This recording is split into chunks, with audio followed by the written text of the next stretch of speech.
Ahojte priatelia, vítajte pri ďalšom videu. Toto video bude chemické, cool a hlavne vianočné. Poďme na to.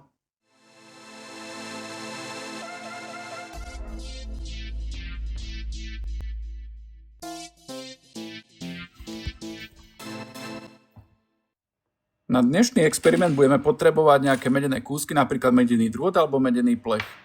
A samozrejme dusičnan strieborný. Dusičnan strieborný je biela kryštalická látka. Zoberieme si medený drôt a omotáme ho okolo nejakého valcovitého telesa. Napríklad táto fixka nám poslúži veľmi dobre. Ja som si ale vybral celkom hrubý drôt, takže si trošku zamakám. Môžete samozrejme modelovať tvar, aký chcete. Ide len o to, aby som sa čo najviac priblížil podobe stromčeku. Ja som to urobil trošku svojsky, no. A samozrejme sa mi zasekol vrchnák.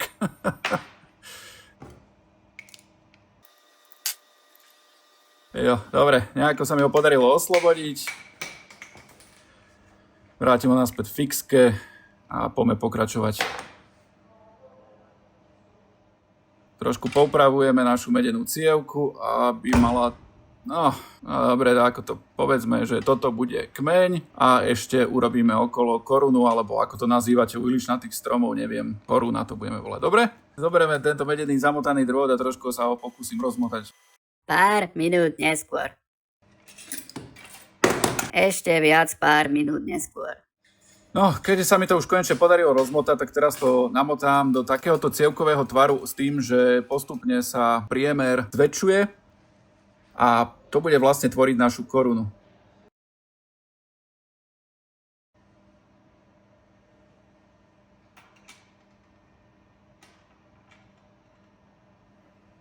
Ako tancuje.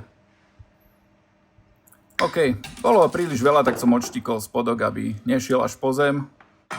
No a teraz sa ho pokúsim privariť k tomu kmeňu. Použijem na to kyslíkový horák a ideme zvárať. Keď sa nám meď skvapalne, tak ju priložíme k tomu... A do prčíc. OK, znovu. Tak, keď sa nám meď podarí konečne rozstaviť, priložíme to k tomu a už to drží. Dobre. Jop. Vypneme plameň, bezpečnosť na prvom mieste, žiadny oheň mimo dozor. Ako vidíte, pekne sa mi to podarilo privariť, stromček stále tancuje a dve časti sú v jednom kuse. Všimol som si, že medený drôt je pokrytý nejakou vrstvou ochrannou z organického materiálu. Organického materiálu sa zbavíme samozrejme vysokou teplotou ako inak, čiže ho proste spálime. Pretože na mieste, kde ostane organický materiál, čiže nejaký ten lak, tak sa nám nebude chytať náš vianočný stromček. Respektíve nebude prebiehať chemická reakcia. Pridáme kyselinu chlorovodíkovú, aby sme očistili meď a vytvorili tak povrch pripravený ku chemickej reakcii.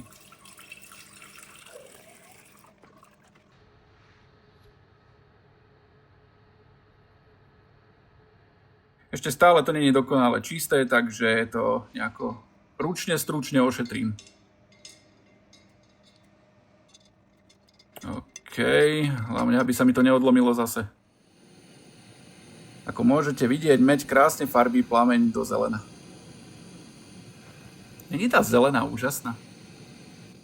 Niekto môže povedať, že je to modrá, ale tak ja to vidím ako zelenú. Ona je to zeleno-modrá. Asi to je jedno. Ešte to raz okúpeme. A už by to malo byť, no, povedzme, že dobre.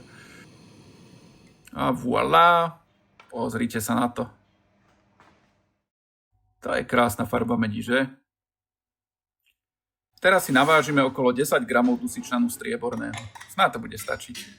Trošku šetrím tú chemikáliu, není moc lacná.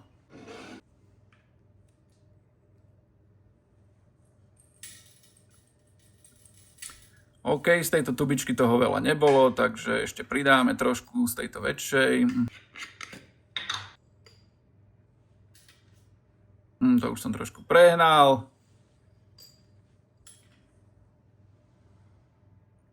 OK, cca 10 gramov, nemusí to byť presne. Hlavne, že navážujem na 50 miest gramu. OK, náš navážený dusičnan strieborný dáme do destilovanej vody, stačí nám pri laboratórnej teplote. Jej objem musí byť taký, aby sa nám ponoril náš stromček celý.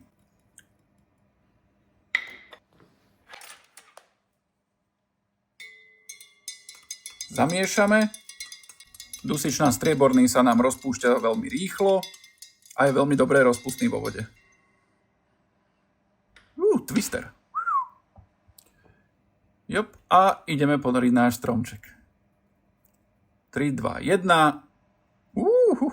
Pozrite sa. Hneď ako sa ponoril, tak na povrchu začalo vznikať striebro.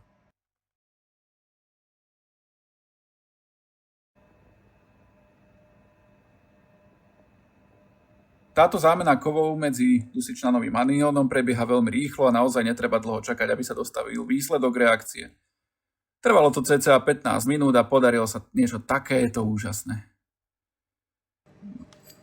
Myslím, že z roztoku sa vyčerpali všetky strieborné katióny a preto som tam ešte pridal navyše dusičnan strieborný, aby to ešte trošku narástlo a takýto je výsledok.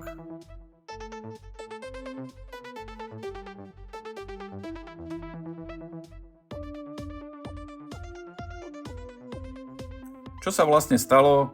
Tak striebro opustilo dusičnanový anión a nahradila ho meď. To vidíme napríklad ako to modré sfarbenie na dne, kde vlastne vznikol dusičnan mednatý a striebro sa vylúžilo ako čistý kov vo forme týchto nádherných kryštálov.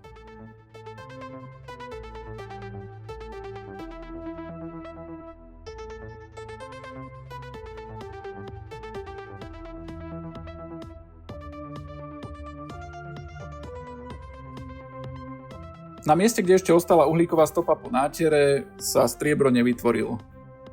Preto je to dobré ošetriť. Možno niektorých z vás trápi otázka, čo sa stane, keď to vyberem z roztoku. No, nič extra.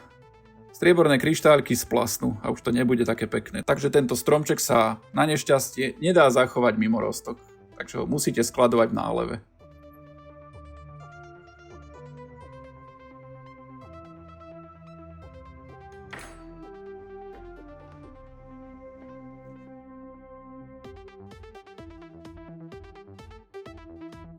A tu na záver experimentu vám ešte prinášam časozber z celej chemickej reakcie.